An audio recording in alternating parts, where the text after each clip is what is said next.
Խաղաղությունը բնականաբար ամեն մարդ առաջի հերթին իր տանն է գտնում, հա, որովհետև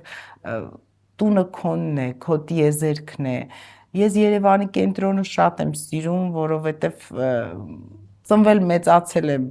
Երևանի կենտրոնում, ինձ համար ամեն փողոց թանկ է, բայց գիտեք ինչն է հետաքրքիր, ես 20 թվականի քովիդից եւ պատերազմից հետո շատ սկսել եմ ավելի արժևորել բնությունը։ Ու այնքան հիմա երազում եմ, որ Հայաստանի որևիցե գողտրիկ գյուղում, ես կոնկրետ չեմ կարող ասել տարածաշրջան,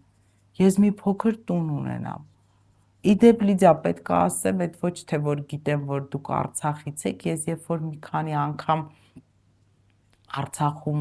եղա, ես վերադառնում էի ու դուստրերիս ասում էի, երբ որ արդեն ձեզ ամուսնացնեմ ու իմանամ, որ դուք ապահով եք ու կարողանում եք արդեն առանց ինձ ունեք ձեր ընտանիքները, ես գնալու եմ Ստեփանակերտում մի փոքր տուն առնեմ ու այնտեղ ապրեմ։ Գիտեք ինչի, որտեվ ինձ այնտեղի հանգստությունը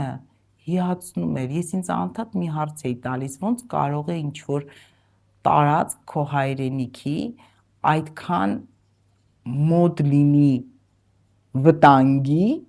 բայց նաև այդքան խաղաղ լինի։ Ես ճիշտ ասած եվրոպական ոչ մի առաջադեմ երկրում, ինչը որ տեսել եմ եւ չեմ տեսել, այդպես խաղաղություն չեմ տեսել, ինչ որ Ստեփանակերտում։ Վերջին անգամ երբ էիք Արցախում։ 2018 թվականին։ Իդեպ իմ ծննդյան օրը եւ Արցախի Հանրապետության օրը նույն օրն է։ Սեպտեմբերի 2-ին էինք եկել Արցախ այդ տոնակատարությունների հետ կապված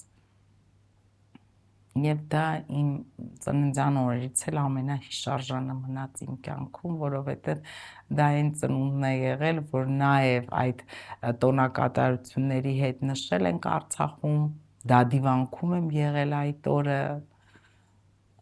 այնտեղ են ինձ նույնիսկ շնորհավորել, դա շատ լուսավոր ծնունդ է մնացել, բայց նաեւ շատ կարոտով։